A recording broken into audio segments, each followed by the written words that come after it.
자, 오늘의 주제는 이제 루시퍼가 어떻게 5번 추락을 했는지에 대해서 이제 보는 장면입니다. 우리 이제 욥기에 보면 욥기 41장에 리바이어던에 대해서 나오잖아요. 리바이어던에 대해서 말하면서 41장 마지막에 그는 모든 높은 것들을 바라보느니라 하면서 그는 모든 교만의 자식들을 다스리는 왕이라 라고 얘기합니다. 자, 리바이어던, 즉 사탄의 또 다른 이름이죠. 사탄의 존재적인 이 용의 이름이 리바이어던인데 리바이어던이 이 용이 모든 교만의 자식들을 다스리는 왕이고 시야가 모든 높은 것들을 바라보는 거예요. 자, 우리가 소망을 갖고 하늘을 바라보는 거랑 이 욕망과 이 교만을 가지고 높은 것들을 바라보는 거랑 다르죠. 리바이어던, 이 사탄은 이런 특징을 가지고 있습니다.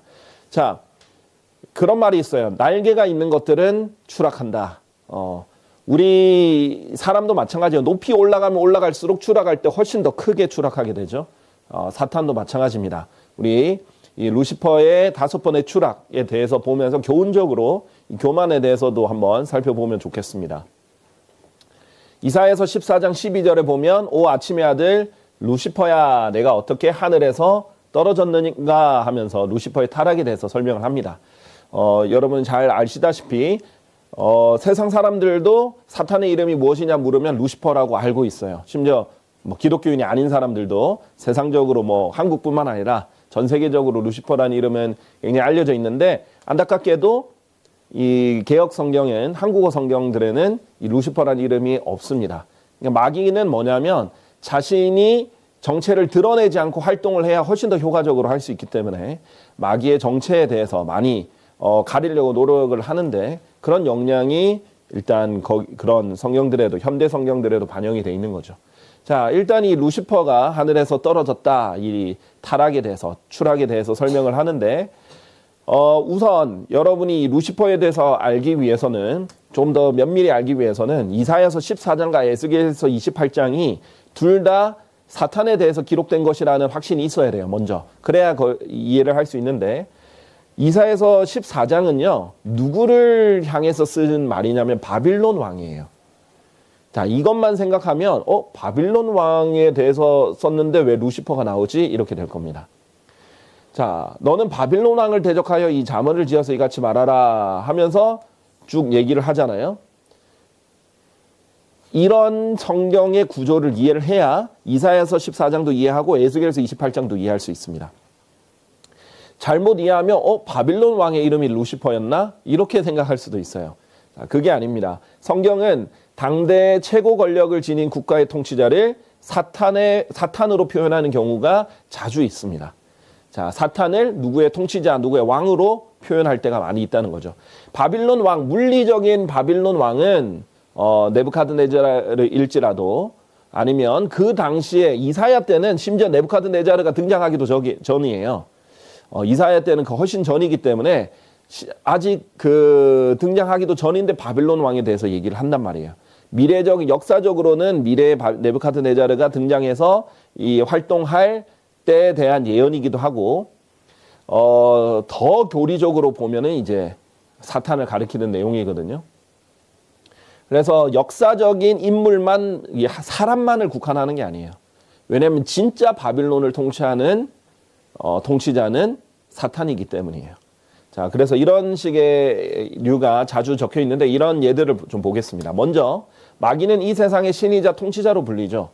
우리 에베소서 2장 2절에 보면 불순종의 자녀들 안에서 지금 활동하는 영이 있는데, 그러니까 우리 순종의 자녀들, 즉 그리스도인들, 복음에 순종했잖아요. 그리스도인들은.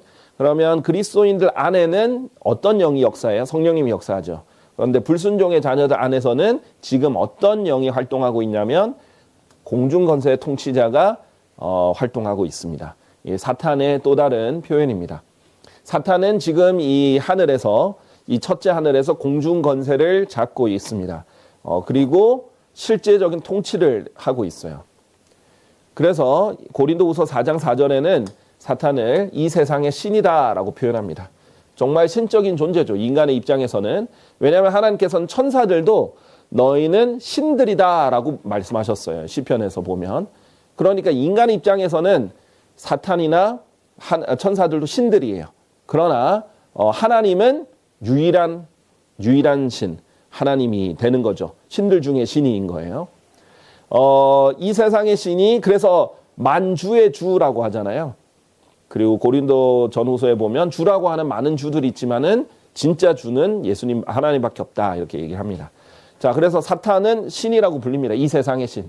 그러니까 그래서 하나님께서 이 세상을 악하다라고 사악함 가운데 놓여 있다라고 표현을 하는 거예요. 그래서 이 세상을 사랑하지도 말라. 이 세상에 있는 건 악한 것들만 있다라고 얘기를 하는 거예요. 왜? 이 세상의 신이 사탄이기 때문이에요.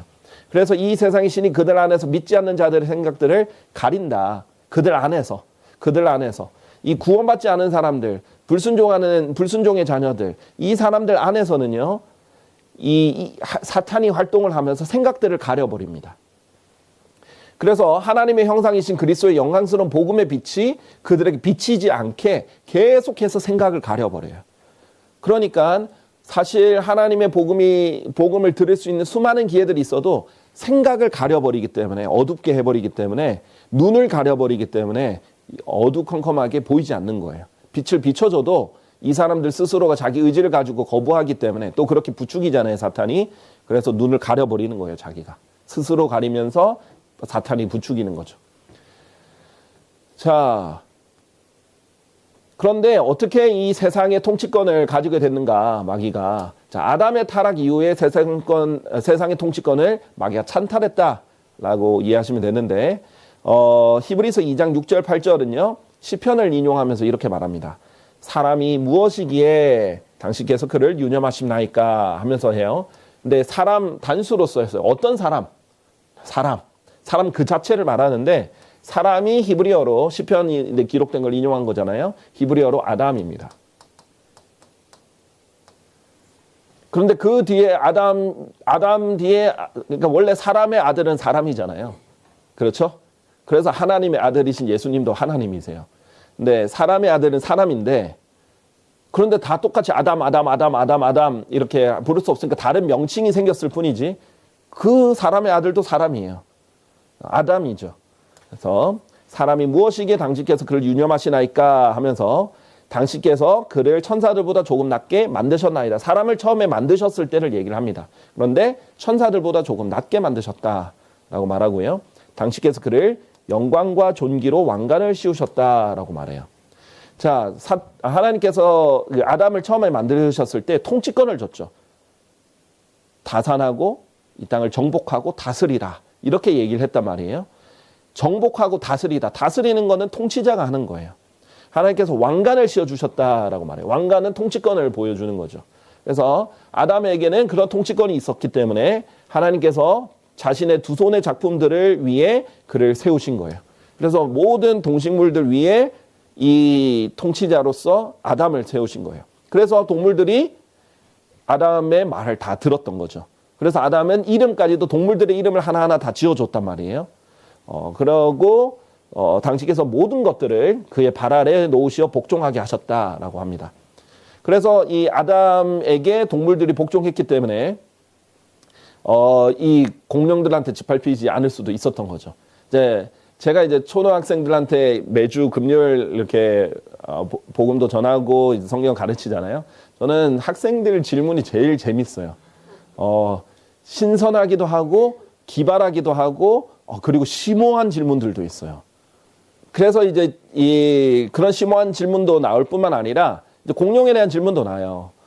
왜 성경에는 공룡이 안 나와요? 그래서 제가 성경에 나오는데? 그랬어요.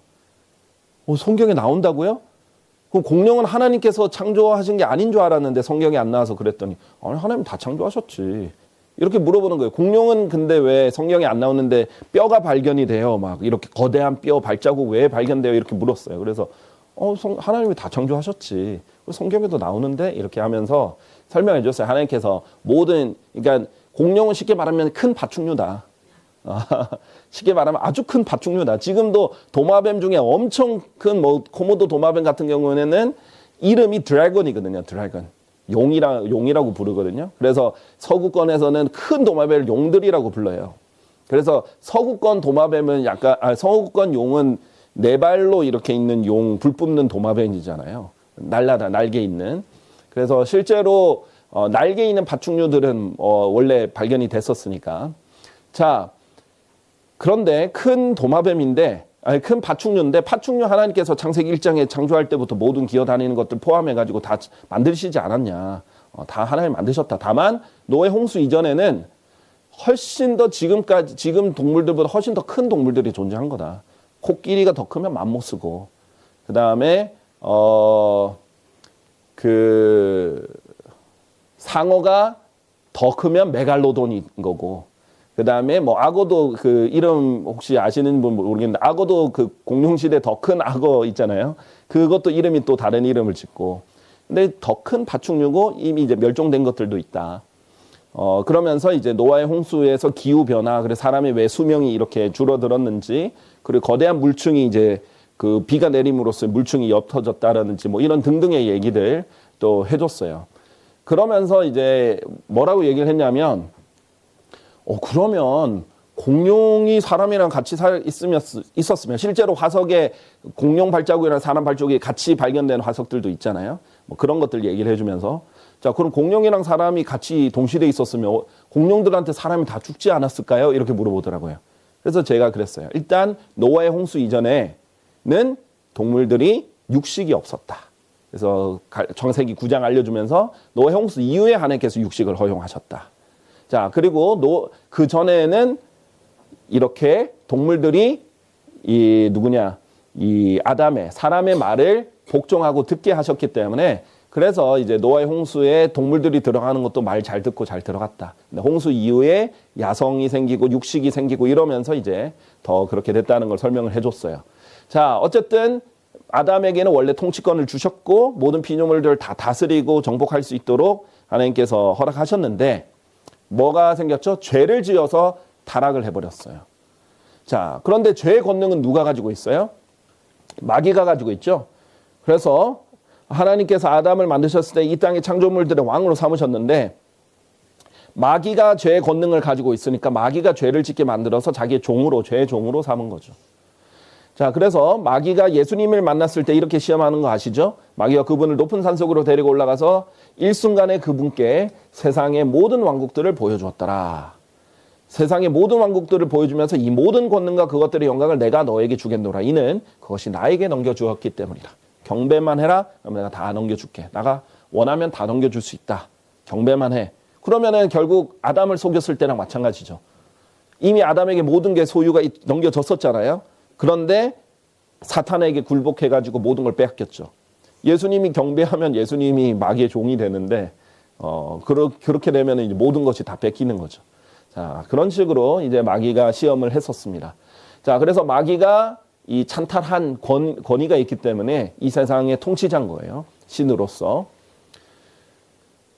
자, 그래서 성경은 이렇게 말합니다. 마귀의 계략들을 대적하여 서려면 하나님의 전신 갑주를 입어라. 이러면서 왜 그렇게 해야 되느냐? 이는 우리가 살과 피를 대적하여 맞붙어 싸우는 것이 아니요. 자, 살과 피가 있는 존재와 맞붙어 싸우는 게 아니라는 전제하에서 영적 전쟁을 설명합니다. 정사들 대적하고 권능들 대적하고, 그러면 이 정사들과 권능들도 그냥 이 세상에 있는 권력을 지닌 사람들이 아니겠죠. 살과 피를 가진 권력들이 아니겠죠. 이 세상 어둠의 주관자들을 대적하고 높은 곳들에 있는 영적 사악함을 대적하여 맞붙어 싸우기 때문이다. 영적 사악한 존재들이라는 거예요. 그런데 이 존재들이 이 세상 어둠의 주관자들이다라는 겁니다. 그래서 이 세상 왕들, 통치자들은 이들에 의해서 주관을 받고 있습니다. 자, 그렇기 때문에 하나님 입장에서 보면은 뭐 인간 왕도 왕이지만 실질적인 영적인 통치자는 누구예요? 사탄인 거예요. 그래서 이 바빌론 왕을 얘기하면서 사탄을 얘기도 하는 거예요. 하나님, 이게 성경의 기록 방식입니다.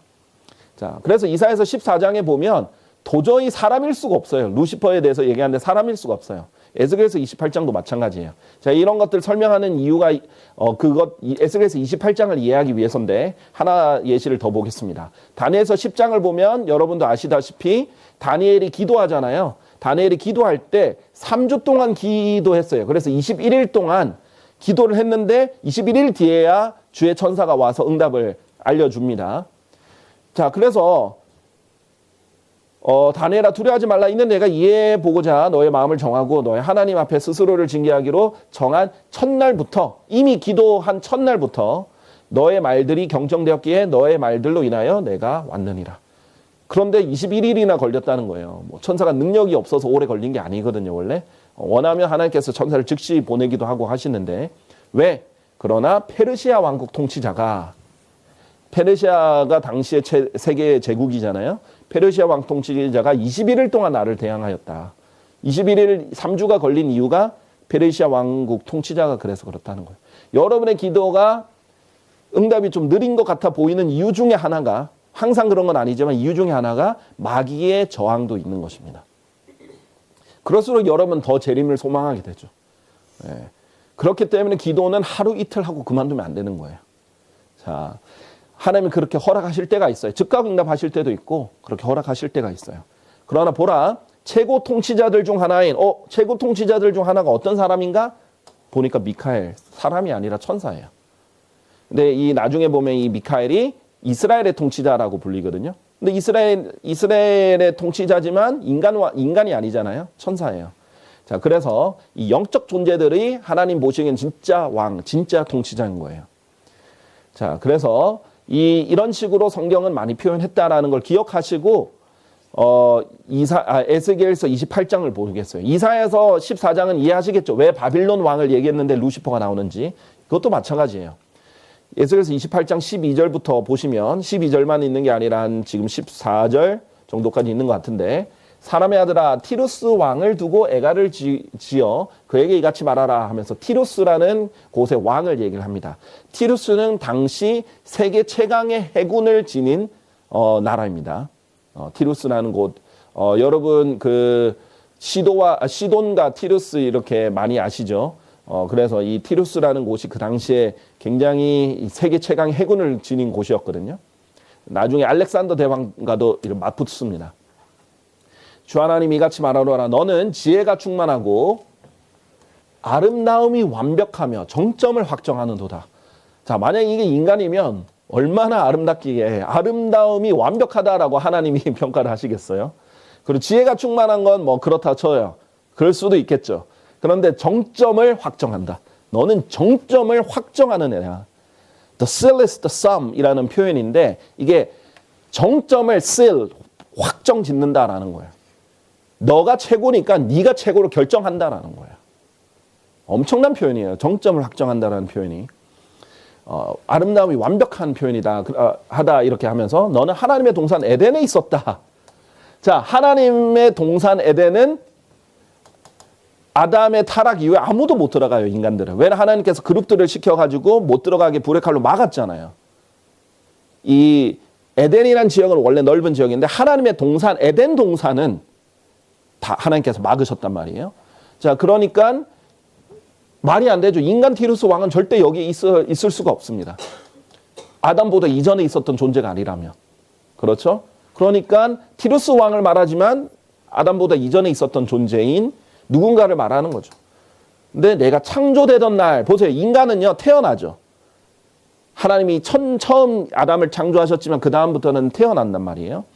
그런데 창조되었다라는 말이에요. 지금 창조물로서의 티루스 왕은 창조된 게 아니라 태어난 거죠. 물론 하나님이 조성하시고 안에서 하셨지만 창조라는 직접적인 그 개입을 하셨던 존재예요.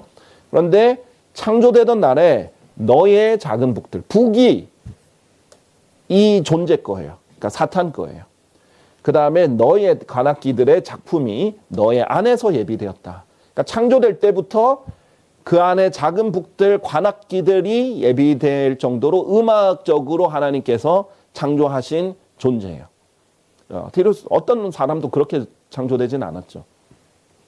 그리고 핵심은 이겁니다. 너는 기름 부음 받은 덮는 그룹이다.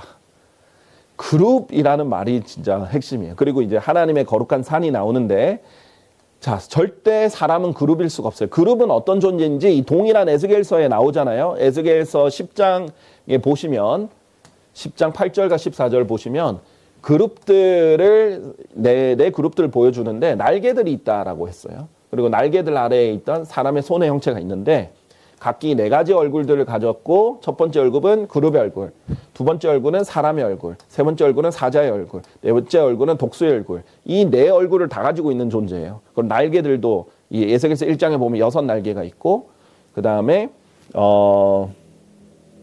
아니죠. 날개들 그건 아니고 어쨌든 날개들이 있고 그 다음에 에스겔서 1장 10절에 보면 소의 얼굴이 나오거든요. 이게 그룹의 얼굴이에요. 그래서 이 4얼굴을 가지고 날개들도 가지고 있는 사람의 손의 형체 있고 발에 대한 표현은 이제 소처럼 굽이 있는 그런 존재로 표현이 됩니다.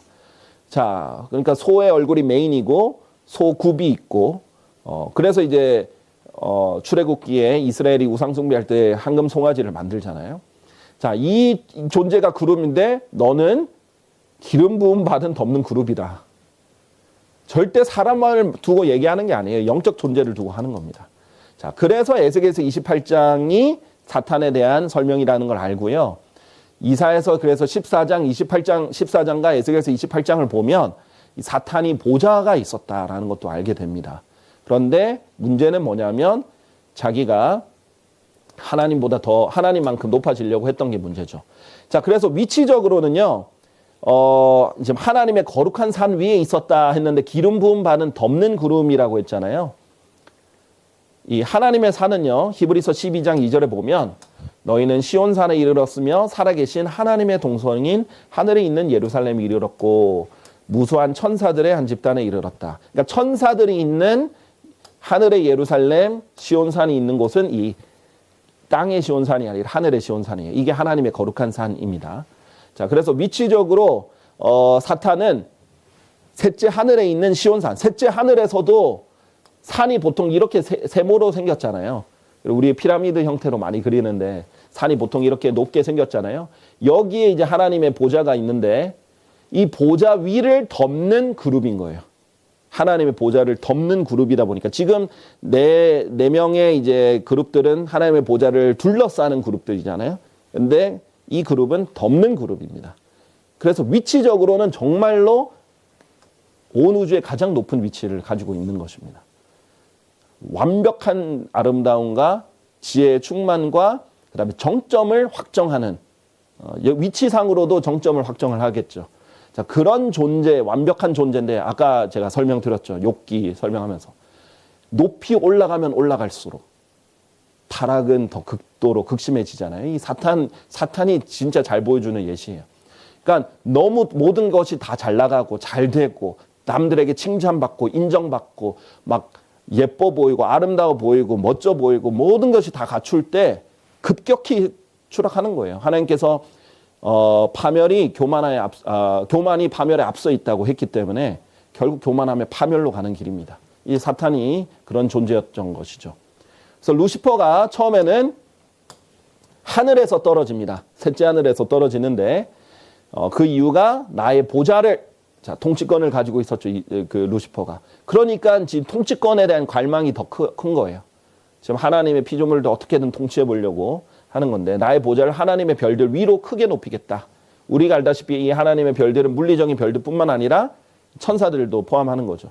내가 북쪽의 측면들에 있는 해중의 산 위에 이 셋째 하늘에 있는 곳을 북쪽의 측면들 이렇게 표현하고 회중의 산이라고 이렇게 표현을 합니다.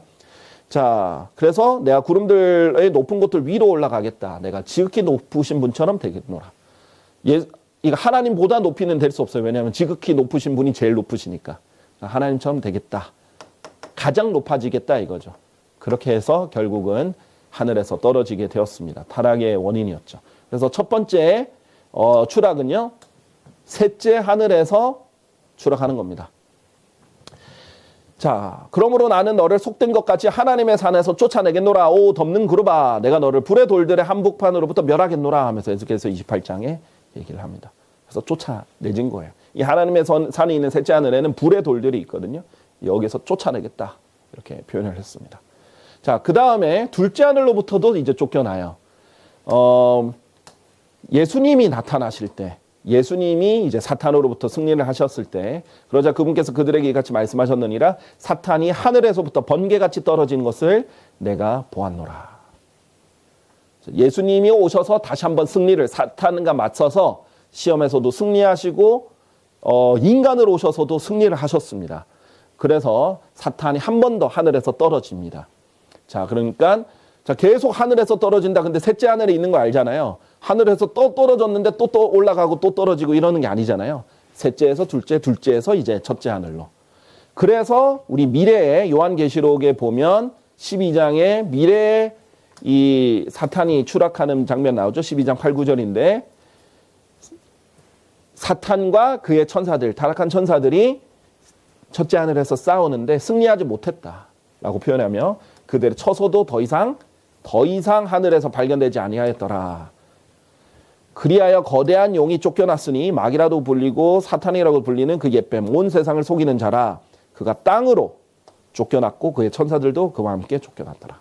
자, 미래의 대환란 때는 마귀와 그의 천사들이 땅으로 쫓겨납니다. 아직까지는 땅으로 안 쫓겨났어요, 사탄이. 그렇죠? 그래서 활동을 해요. 땅에는 두루 다닐 수는 있어요. 다니는 거야 왔다 갔다 할 수는 있죠.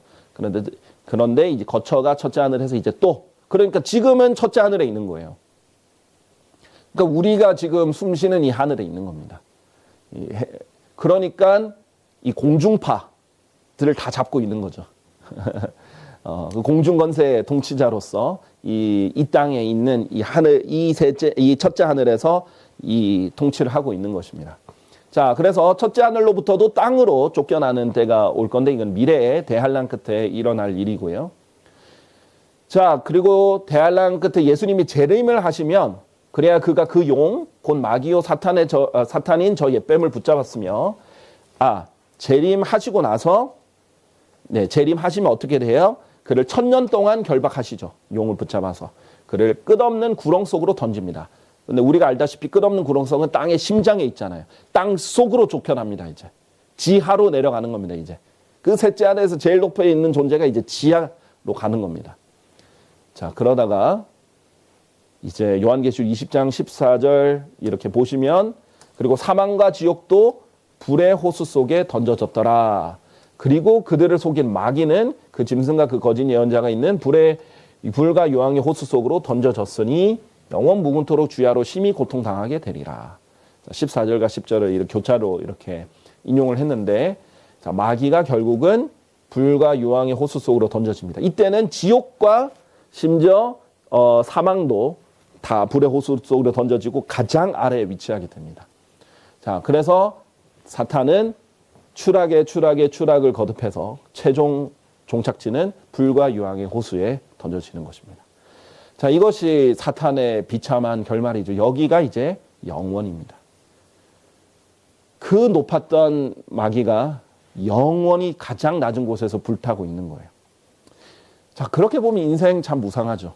자, 뭐 지금 우리 한국에서 제일 높은 곳이 어디에 뭐 시그니엘 호텔이 있잖아요. 서울 뭐 이렇게 한강 따라 가다 보면 동쪽으로 가다 보면 시그니엘 항상 보이잖아요. 저기 높은 꼭대기층이 얼마나 제일 비싸겠어요. 그렇죠? 막 부의 상징 아니에요. 그런데 그런 데서 사는 사람이 결국은 하나님 쳐서 추락해서 지옥에서 나중에 불의 영원한 호수 속으로 던져서 영원히 울며 이를 갈고 있으면 그때 한때 시그니엘에 살았다라는 게 무슨 의미가 있는 거예요? 그렇죠? 아무 의미가 없는 거예요. 그래서 사람이 높아지는 것을 즐기면 안 됩니다. 스스로 자꾸 그래서 하나님께서 스스로 겸손하라 이렇게 말하는 게 하나님이 쳐서 겸손해지면 아파요. 많이 아프니까 스스로 겸손해야 됩니다. 네. 자, 그러면서 이제 우리가 마무리를 지으면 천사들 중 이 일부도 이제 당연히 마귀랑 같은 운명을 소유하잖아요. 그래서 천사들 중 일부도 이미 하늘을 떠났습니다. 자신들의 처음 신분을 지키지 않고 오히려 자신들의 본래 거처를 떠난 천사들, 이게 노아의 홍수 때 천사들이 떠났었죠. 그래서 우리가 이 강의를 보시면 좀 자세히 설명을 해놨는데 참조하시면 좋겠어요. 지금은 깊은 이제 루시퍼가 초점이었기 때문에 이 부분에 대한 설명은 생략하겠습니다. 지금 하나님의 아들들이 사람의 딸들을 보았는데 어여뻐서 아내로 삼고 타락한 장면. 이 하나님의 아들들이 이 천사들이라는 것은 아까 그 영상에 잘 보시면 되겠고요. 그래서 여자 때문에 과거에 한번 천사들이 타락했어요. 그리고 미래에는 이제 대환란 때 또 한 번 더 타락하겠죠. 왜 타락했어요? 또 여자 때문에 저는 타락할 거라고 봅니다.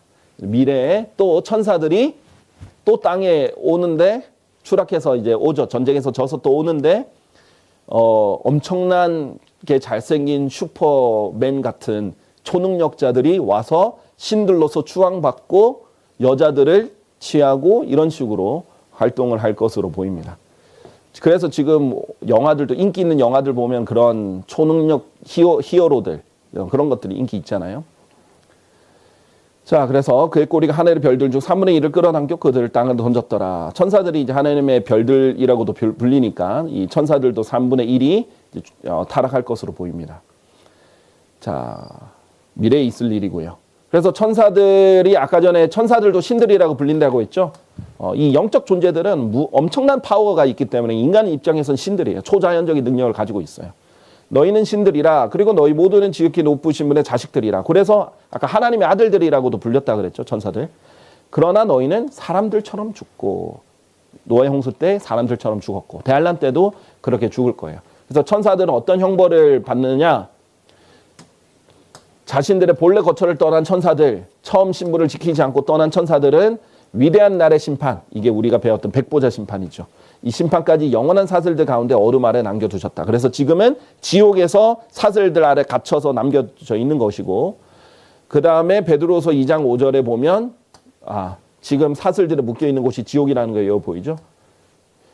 하나님께서 죄지은 천사들을 아끼지 아니하시고 오히려 그들을 지옥에 던져버리시며 그들을 어둠의 사슬들에 넘겨주시어 심판 때까지 간직되게 하셨을 때, 자, 그래서 지금은 지옥이 있는데 이 천사들도 어떻게 됐어요?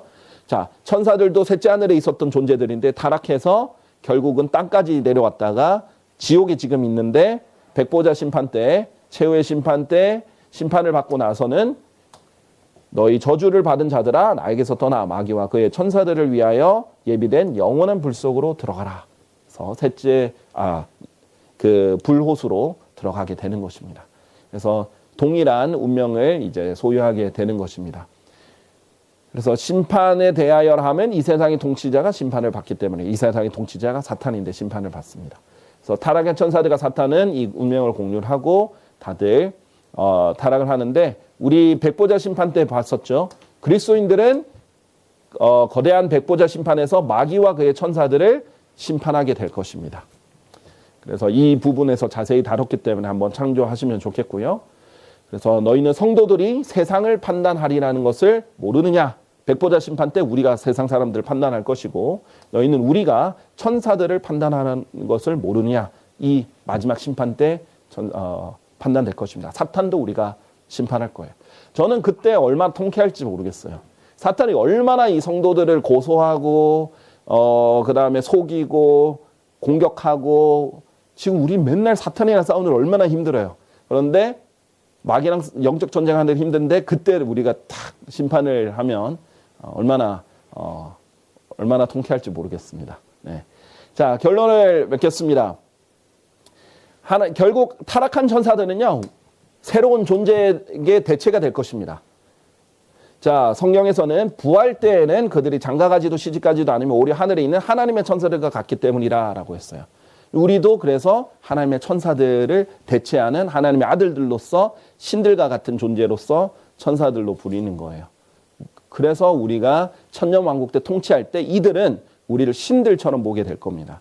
그리고 우리는 하나님의 아들들로서 왕들로서 통치를 하게 될 것이죠. 우리는 그 자리를 대체하게 될 것입니다. 자, 생각해 보세요. 어떤 삶이 인생이 진짜 잘 산 인생이에요.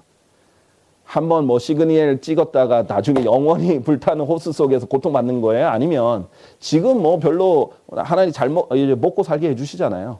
자, 배고픈다 할지라도 좀 못 읽는다 할지라도 박해를 받는다 할지라도 결국 영원시대에 하나님께서 인정을 받아서 왕들로서 또 하나님의 아들들로서 신들로서 천사들로서 이제 통치를 영원히 하면서 살게 될 것인가, 그것이 이제 결정이 되는 것이죠. 그래서 오늘 강의는 여기까지 하도록 하겠습니다. 감사합니다.